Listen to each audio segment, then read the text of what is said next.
This is John Deacon again. I wanted to go do a quick tutorial on binoculars. A lot of people have binoculars, but they haven't set them up correctly, and that really hampers your ability to effectively birdwatch.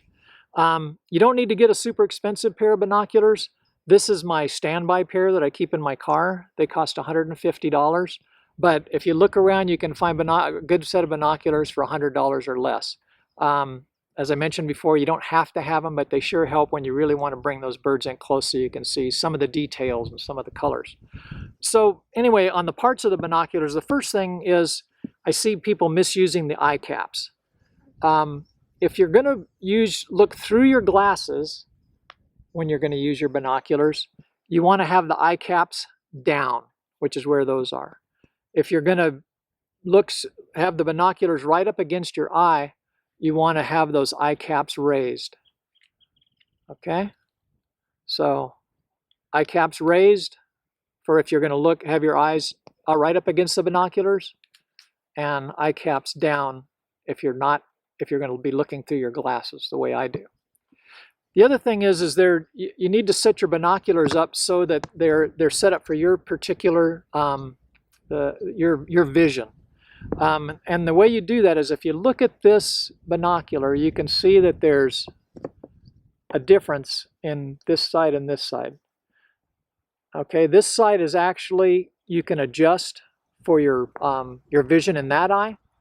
But the first thing you want to do when you do that is to take the binoculars and close your right eye, which is the eye that has that dial. Close your right eye and use the focusing ring to get your left eye, the binoculars in focus for your left eye. Okay, so that's what I did just now. Now what you want to do is close your left eye and don't touch the focusing ring there, but open your right eye, and then using that focusing ring on the right objective, adjust that until that's in focus. Now you're ready to use your binoculars. Both eyes are going to be in focus when you use the binoculars. Again, I see a lot of people that don't know how to do that, and that's important if you really want to make the best use of your binoculars. So everybody knows they spread out as far as how wide apart your eyes are, and that's pretty basic. That's the only other thing you need to know about the binoculars.